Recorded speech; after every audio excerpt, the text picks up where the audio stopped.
Before we begin, ask yourself something.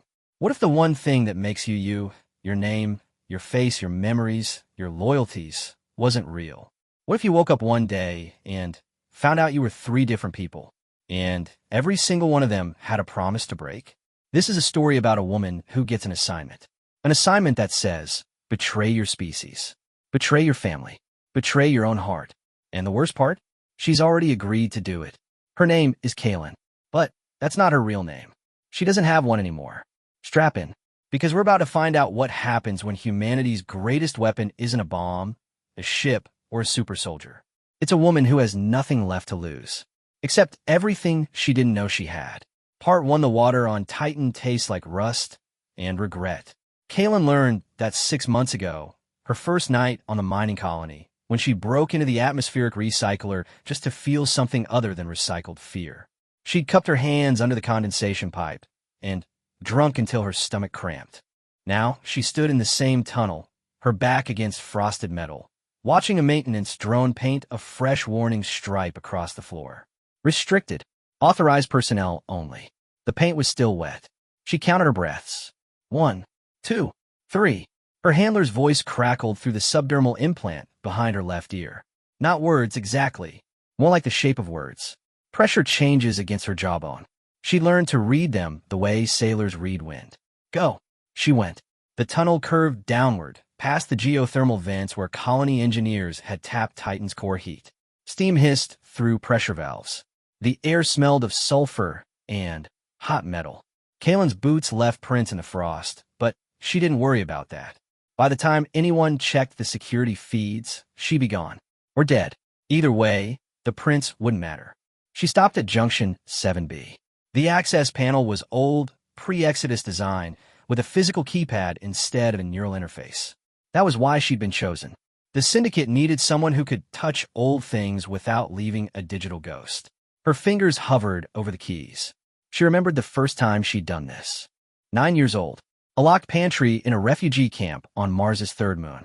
Her mother had been crying because there was no food. Kaylin had taken a hairpin and opened the lock in 40 seconds. Her mother stopped crying. Then, she started crying again for a different reason. She entered the code. The panel beeped green. The water on Titan tastes like rust and regret.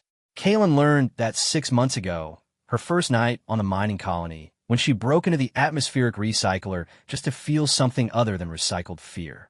She'd cupped her hands under the condensation pipe and drunk until her stomach cramped.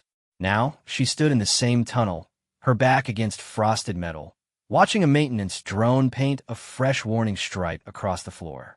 Restricted. Authorized personnel only. The paint was still wet. She counted her breaths. 1, 2, 3. Her handler's voice crackled through the subdermal implant behind her left ear. Not words exactly, more like the shape of words. Pressure changes against her jawbone. She learned to read them the way sailors read wind. Go. She went. The tunnel curved downward, past the geothermal vents where colony engineers had tapped Titan's core heat. Steam hissed through pressure valves. The air smelled of sulfur and hot metal. Kaylin's boots left prints in the frost, but she didn't worry about that. By the time anyone checked the security feeds, she'd be gone. Or dead. Either way, the prints wouldn't matter. She stopped at Junction 7B. The access panel was old, pre-Exodus design, with a physical keypad instead of a neural interface. That was why she'd been chosen. The syndicate needed someone who could touch old things without leaving a digital ghost. Her fingers hovered over the keys. She remembered the first time she'd done this. 9 years old. A locked pantry in a refugee camp on Mars's third moon. Her mother had been crying because there was no food. Kaylin had taken a hairpin and opened the lock in 40 seconds. Her mother stopped crying. Then, she started crying again for a different reason. She entered the code. The panel beeped green. The door slid open into darkness. Kaylin stepped inside and let the door close behind her. Complete black. No emergency lights. No hum of life support. Just the slow, heavy sound of her own breathing and the distant groan of Titan's ice crust settling. She reached into her jacket pocket and pulled out a small glass vial. The liquid inside glowed faintly blue, bioluminescent algae, genetically modified to react to her specific body heat. She'd grown it herself, in a hydroponic tray hidden behind her bunk's false wall. The colony's security scanners saw plants as plants. They never checked for smart plants. The vial warmed in her palm. The algae bloomed brighter. The room came into view. It was a sphere, maybe 20 meters across, lined with data crystals the size of coffins. Each crystal pulsed with slow, rhythmic light. Heartbeats. The colony's central archive. Everything Titan had ever recorded. Mining logs, communications, personal files, military dispatches, all stored here in quantum lattice storage, unhackable from the outside. But Kaylin wasn't outside. She moved to the nearest crystal and pressed her palm against its surface. The algae in her hand transferred to the crystal, spreading like blue veins. The light flickered, changed color, went dark. Her implant pulsed. Hurry! She ignored it. The algae needed time to work. She'd engineered it to mimic the colony's authentication proteins, the same ones that let maintenance workers access restricted files. But it wasn't perfect. If the system ran a deep scan while she was inside, the algae would register as a foreign contaminant. The archive would seal itself, and she'd be trapped in a dark room with no oxygen and no way out. She thought about her mother again. The refugee camp. The hairpin. You're good at openings, her mother had said, but you never learned how to close things. The crystal's surface shimmered. Text appeared, floating in the air above it. Personal logs. Fleet movements. A list of names. She searched for the file. The one her handler had described. Project Chimera. Personnel records. Deep cover assets. There. She opened it. And froze. Because the first name on the list was her own. But not the name she used now. Not the name the colony knew. A different name. An older name. A name she hadn't heard in 15 years. Shinmira. Her hand started shaking. She didn't tell them to stop. Below the name, a photograph.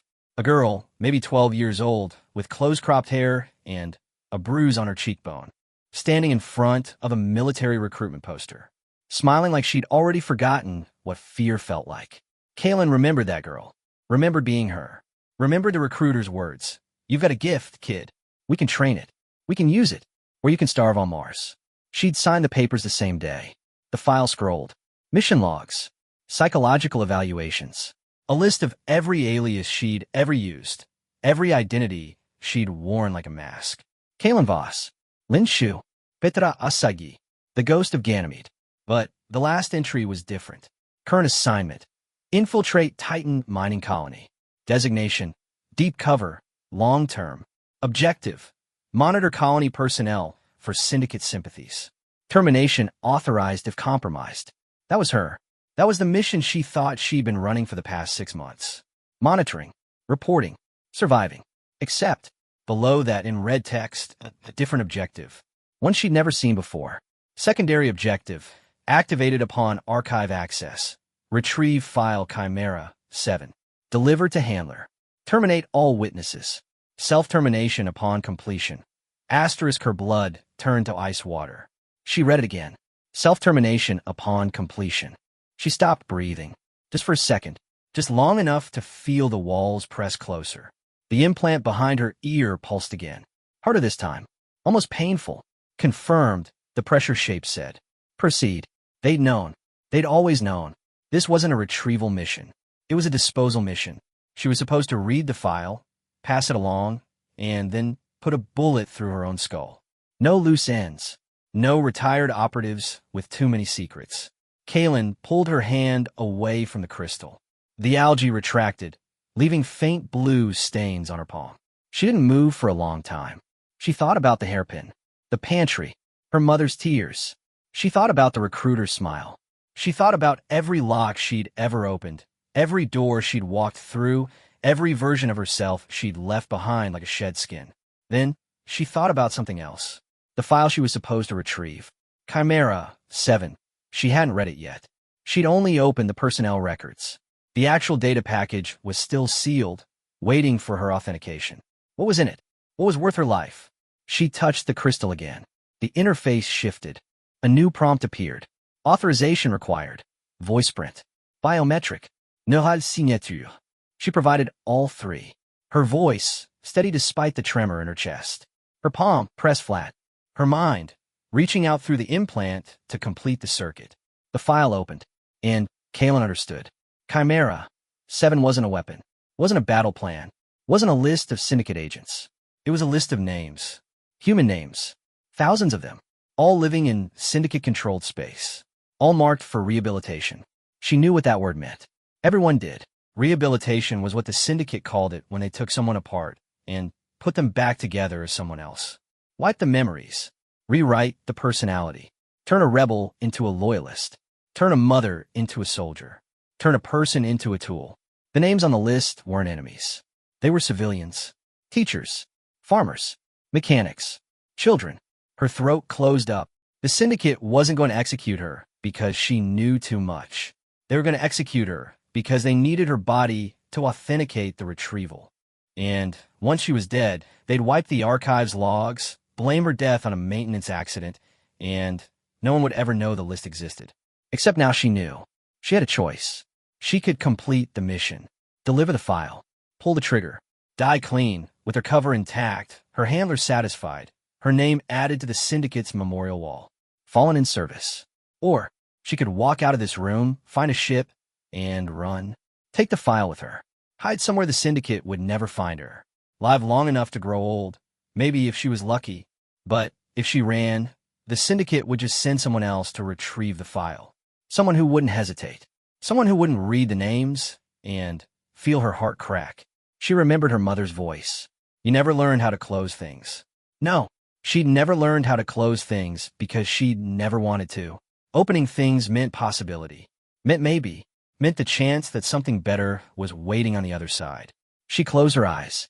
When she opened them again, she wasn't Kalen anymore. Wasn't Shinmira. Wasn't any of the names the syndicate had given her.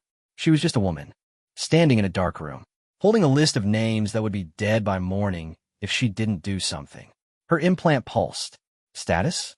She pressed her fingers to her jaw, right over the implant's location. Felt the tiny vibration of the receiver. Complete, she sent back. Retrieving file now. The handler's response was immediate. Acknowledged. Proceed to extraction point. Termination upon arrival. Understood. She pulled her hand away. Then, she ripped the implant out. She'd done this before. On Ganymede. In the bathroom of a safe house, with a sterilized knife and a towel between her teeth. The bleeding had stopped after 20 minutes. The scar had healed. The memory hadn't. Blood ran down her neck hot and fast. She pressed her sleeve against the wound and held it there until the bleeding slowed. The implant lay in her palm, still pulsing faintly, still trying to reach her. She crushed it under her heel. The archive went silent. No handler, no orders, no voice in her head telling her who to be. Just her, the dark, the list. She pulled the data crystal from its slot. It was smaller than her thumb, warm to the touch, and tucked it into the false bottom of her boot. Then, she turned to the door. The maintenance drone had finished its painting. The warning stripe gleamed wet and red in the emergency lights. She stepped over it and walked back the way she came. The colony spaceport was quiet at this hour. Most of the miners were asleep, dreaming of ice and rock and the distant blue dot of Earth they'd never see again. The night shift crew was small, half-drunk, and deeply uninterested in anything that wasn't their next cup of synthetic coffee. Kalen moved through the shadows like a ghost. Because that's what she was. A ghost of a person who'd never really existed. She'd stopped at her bunk just long enough to grab her go bag. A change of clothes, a week's worth of ration bars, a medkit, and a small pistol she'd stripped from a dead syndicate officer 3 years ago. The pistol's serial numbers had been filed off. The safety was sticky. It had saved her life twice. She hoped she wouldn't need it tonight. The cargo bay held 3 ships. 2 were heavy haulers, designed to move or from Titan to the orbital refinery. The 3rd was a scout vessel, old but fast, used for system patrols and the occasional supply run. Its engines were warm. The pre-flight checklist was already complete. Someone was planning to leave. Kalen checked the registry on the hull. Misfortune. A bad name for a ship. But maybe that was the point. Maybe the owner believed in reverse luck. She climbed the boarding ramp and found the cockpit empty. No pilot. No crew. Just a half-eaten ration bar on the console and a flashing notification on the NAV screen. Destination, Earth. Departure, 4 o'clock. Passengers, 1, she smiled. It was a small smile, tight and bitter, but it was real. Someone else was running. Someone else had decided to leave this frozen rock behind and head for the cradle of humanity. Earth, the homeworld, the place everyone had abandoned 200 years ago when the sun started to flicker and die. She settled into the pilot's seat and started the engine sequence. The ship hummed to life around her. The NAV screen updated. 4 o'clock departure confirmed. It was 3:47. She had 13 minutes. The implant wound had stopped bleeding, but her neck was stiff with dry blood. She found a medical kit in the storage locker and pressed a sealant patch over the wound. The patch stung for a moment, then went numb. She checked the ship's manifest. No cargo, no weapons, just a single passenger, a name she didn't recognize, and a small container labeled personal effects. Curiosity burned her chest. She shouldn't open it. She should sit still, keep quiet, and wait for the pilot to arrive. But she'd never been good at sitting still. She opened the container. Inside, a photograph. A woman and a child standing in front of a greenhouse on Mars. The woman was young, with dark hair and tired eyes. The child was maybe 4 years old, grinning at the camera, holding a tomato the size of her fist. On the back of the photograph, in careful handwriting, Shun and Mama. Sol 847. Her breath caught, held, shattered. Shun. That was her. That was the name she'd been born with before the syndicate took her, before they turned her into a weapon, before she became Kaylin and Lynn and Petra and all the other ghosts. And the woman. The woman with the tired eyes and the dark hair. Her mother. She hadn't seen this photograph in 15 years. Hadn't known it still existed. Hadn't known anyone had kept it. Footsteps on the boarding ramp. Kaylin spun, her hand closing around the pistol in her bag. She didn't draw it. Not yet. But her fingers remembered the weight. A woman stepped into the cockpit. Older than the photograph. Gray in her hair. Lines around her eyes. But the same tired expression. The same set to her jaw. She looked at Kaylin. Looked at the photograph in Kaylin's hands. Looked at the sealant patch on Kaylin's neck. And she said, "You took longer than I expected." Kaylin couldn't speak. Her throat was full of glass. The woman sat down in the co-pilot's seat. She didn't seem afraid. Didn't seem surprised. She just buckled her harness and started the final pre-flight checks like she'd been expecting this exact moment for 15 years. "I'm the one who left the file for you," the woman said quietly. "Chimera 7. I put in the archive 3 years ago, waiting for someone to find it. Waiting for you." Kaylin found her voice. It came out raw and broken. "You're dead. The syndicate said you were dead. They showed me the report. The fire. The fire was real," her mother said. "The body wasn't. I've been here for 12 years. Working in the greenhouses. Growing food for the colony. Waiting for you to come home." Kaylin stared at her. At the gray hair. The tired eyes. The hands that had once held a tomato in front of camera on Mars. "I don't have a home," she said. Her mother reached over and took her hand. The touch was warm. Real. Nothing like the cold pressure of the implant. "Then, let's go find one," she said. Together. The NAV screen flashed. 4 o'clock. Departure. The ship lifted off. Behind them, Titan shrank to a dot of orange and brown, swallowed by the black. Ahead, Earth waited. A dead world, some said. A graveyard. But also a beginning. Kaylin, no Shun, leaned back in her seat and watched the stars stretch into lines. She had a list of names in her boot. A mother beside her. A ship beneath her. And for the first time in 15 years, she had no idea who she was supposed to be. She smiled. A real smile this time. The mission wasn't over. The syndicate would come looking. The file still needed to be delivered. The name still needed to be saved. But that was tomorrow's problem. Tonight, she was just a girl with a hairpin, opening another door. 3 days into the journey, Shun learned that her mother's name was Jia, and that Jia had spent the last 12 years cultivating a strain of potato that could grow in Titan's low-light, low-oxygen environment. "It's not about the food," Jia said, stirring a pot of rehydrated stew on the ship's tiny galley stove. "It's about the principle.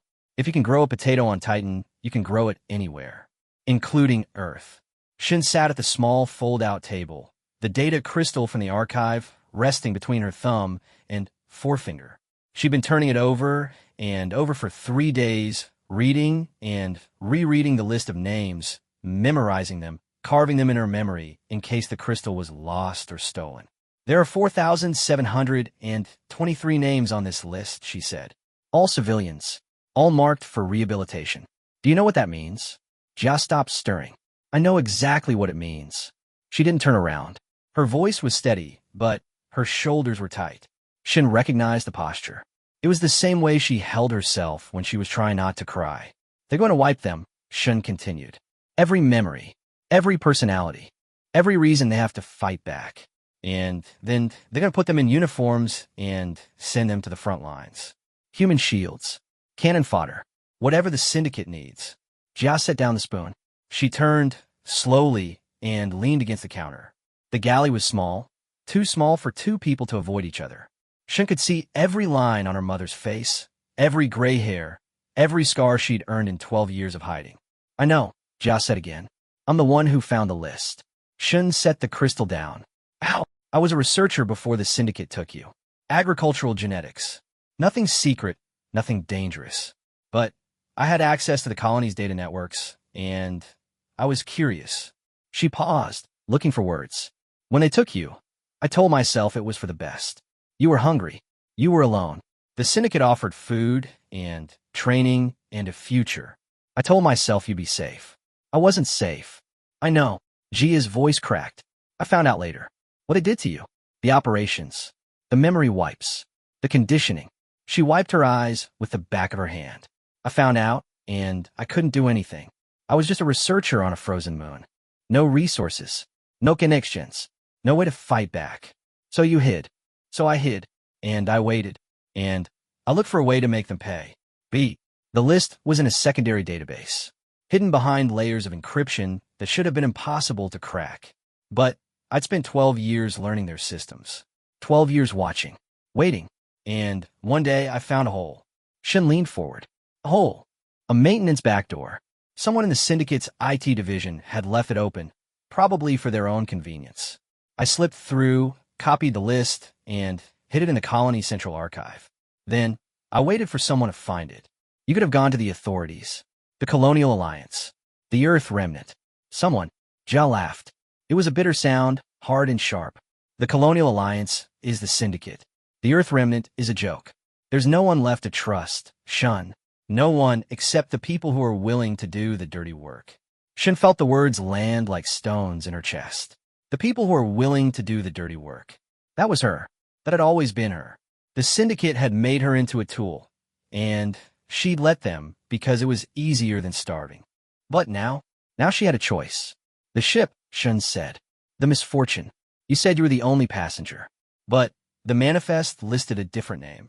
Jia nodded. The name I've been using. Linwei. It's not real. None of it is real. I've been hiding for so long. I'm not sure I remember who I was before. Shin understood.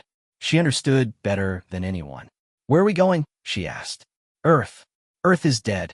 The sun is dying. The colonies have been cannibalizing Earth's resources for 2 centuries.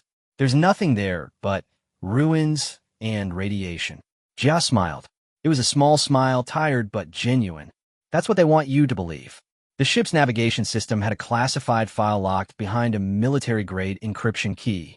Jia had the key. She'd stolen it from a syndicate officer 5 years ago during a routine medical exam. The officer had been unconscious. Jia had been wearing gloves.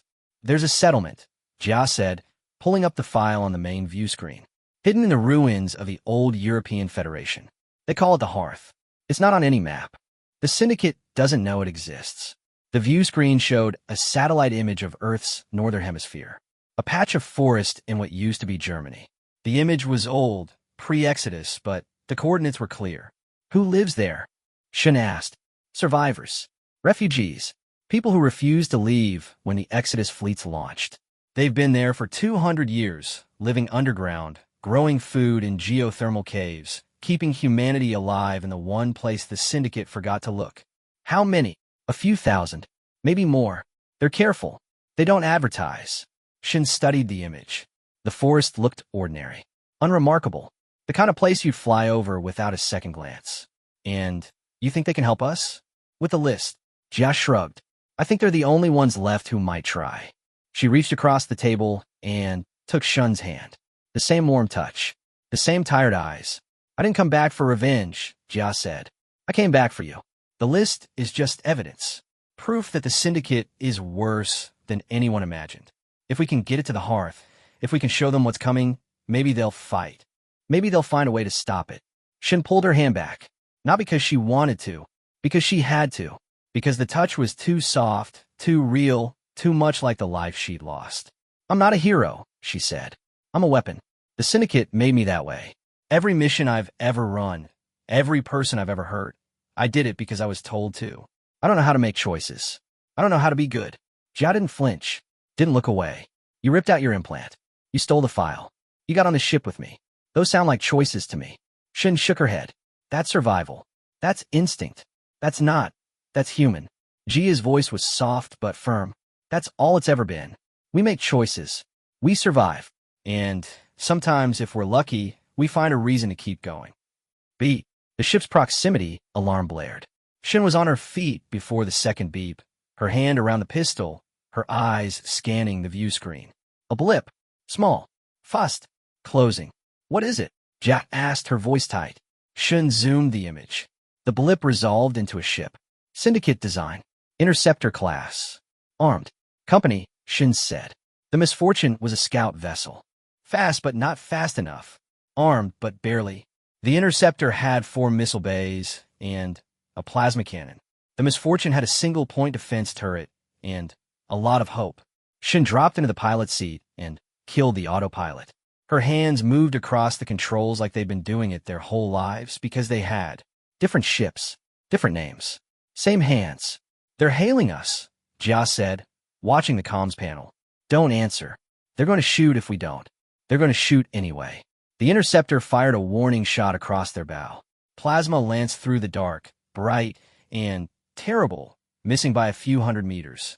Close enough to rattle the hull. Shin pushed the throttle forward. The Misfortune leaped. She'd been in 100 chases. Run from 1,000 enemies. The trick wasn't speed. It was unpredictability. Do the thing they don't expect. Fly where they think you won't. She banked hard, diving toward the thin atmosphere of Saturn's upper cloud layer. The Interceptor followed, but slower. Its pilot was cautious. Didn't want to risk hull damage from atmospheric friction. Shin wasn't cautious. She'd never had the luxury. The ship shuddered as they hit the upper atmosphere. Heat warnings flashed across the console. The hull temperature spiked. We're going to burn up, Jia shouted. No, we're not. He was the best pilot I ever knew. Pause. He died in the war. The one before the last war. The one everyone forgot. Shin didn't know what to say. She'd never had a father. Never had a family. Never had anything except missions and handlers and the cold, empty space between stars. But now she had a mother who'd waited 12 years. A ship that smelled like old coffee and desperation. A list of names that weighed more than any weapon she'd ever carried. And a question she couldn't answer. Who am I now? They dropped out of jump drive 3 days later in the cold dark of the outer solar system. Earth was still 2 weeks away at sublight speed. The Misfortune was low on fuel, lower on food, and running on borrowed time. Shin spent the days in the cockpit, watching the stars. Jia spent them in the galley, cooking small meals from dwindling supplies and telling stories about the past. You used to love tomatoes, Jia said one evening, pushing a bowl of rehydrated soup across the table. When you were little, you'd eat them like apples, juice running down your chin. Shin picked up her spoon. I don't remember. I know. Jia sat down across from her. They took your memories. But maybe some of them are still in there. Buried. Waiting. Shin ate her soup. It was bland and watery, but it was hot. That was something. I remember a greenhouse, she said slowly. Not the one in the photograph. A different one. Bigger. With a broken window. Jia's eyes widened. The research station. Omas. You were 3 years old. You broke the window with a rock because you wanted to see the stars. B. I remember the stars, Shin said. I remember thinking they looked like holes in the sky. Like someone had poked a needle through a black cloth. Jia reached across the table. This time, Shin didn't pull away. They're still there, Jia said. The stars. The holes. The light. All of it. Waiting for us to come home. Shin looked at their hands. Her mother's fingers, lined with age and work. Her own fingers, scarred from years of combat. The same shape. The same bones. I don't know if I can do this, Shin whispered. Save the names. Fight the syndicate. Be good. Jia squeezed her hand. You don't have to know. You just have to try. She smiled. Shin smiled back. Small, fragile, real. Outside, the stars burned on. Earth was gray. That was Shun's first thought as the misfortune broke through the cloud layer, and the ruins of the old world spread out below them. Gray skies, gray oceans, gray cities crumbled and decayed, swallowed by forests that had reclaimed the land. But there was green, too. Patches of it. Small and stubborn, like the tomatoes Jia had grown on Mars.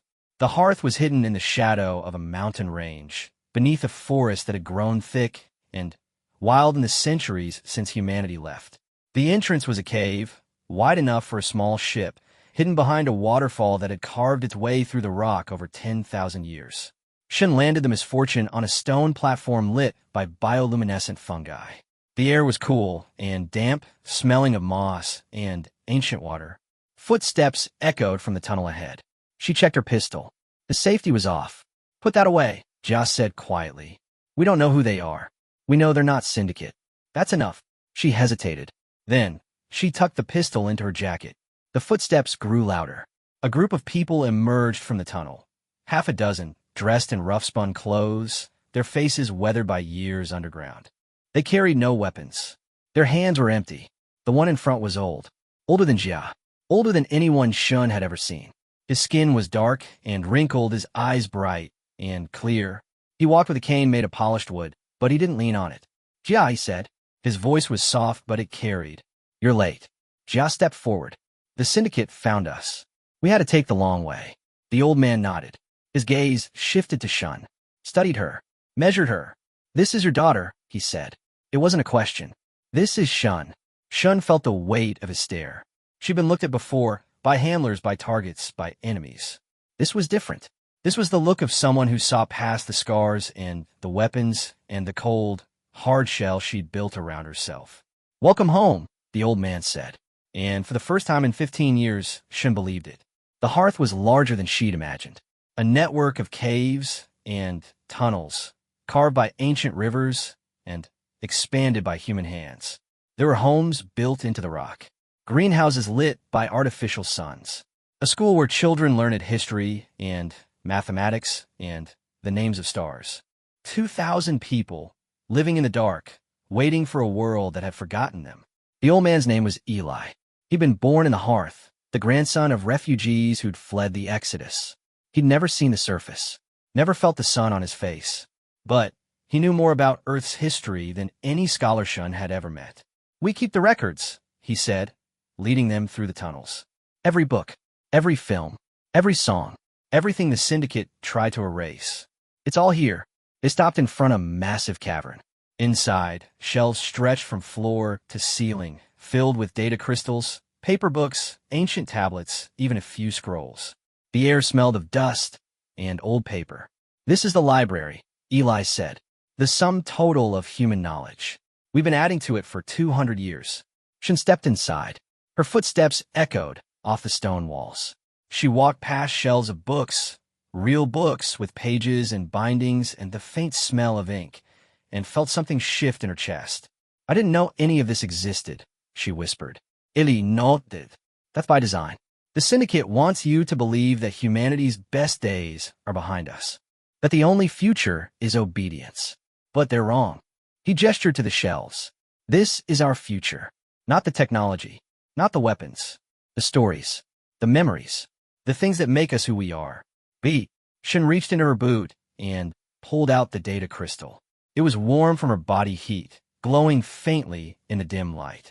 I have something, she said. A list. 4,723 names. People the Syndicate plans to rehabilitate, to erase. Eli's expression didn't change, but his hand tightened on his cane. Show me. They gathered in the council chamber, a small cave with a circular table and chairs carved from stone. Eli sat at the head. Around him, a dozen other elders, their faces grave. Shin stood at the center of the room, the crystal in her hand. Jia stood beside her, silent and watchful. The Syndicate has been running rehabilitation programs for decades, Shin said. But this is different. These aren't soldiers or rebels. These are civilians, families, children. They're being rounded up and processed like inventory. She placed the crystal on the table. A hologram flickered to life, displaying the list of names. One of the elders, a woman with sharp features and sharper eyes, leaned forward. How do we know this is real? How do we know you're not syndicate? A plant. Shin met her gaze. Because I ripped out my implant to get here. Because my mother hid in a greenhouse for 12 years waiting for me. Because I've spent my whole life being a weapon for people who didn't care if I lived or died, and I'm done. Her voice cracked on the last word. She didn't try to hide it. The room was silent. Then Eli spoke. The syndicate will come looking for this list. They'll come looking for you. They'll burn the hearth to the ground if they have to. I know. And you're willing to risk that? Risk our people? For 4,000 strangers. Shun looked at the list. At the names. At the faces she'd memorized over 2 weeks of running. They're not strangers, she said. They're human. Just like you. Just like me. And if we don't save them, no one will. Ili nodded slowly. Then, we'd better get to work. The plan came together over the next 3 days. It was insane. It was impossible. It was the only chance they had. Shin would return to Syndicate space. Alone. She would use her old contacts, her old aliases, her old skills to locate the rehabilitation centers and extract the prisoners. One by one, shipment by shipment, until the list was empty. The hearth would provide support, safe houses, transport, false identities. Eli's people had been running underground operations for generations. They knew how to hide, how to wait, how to fight without fighting. But the risk was enormous.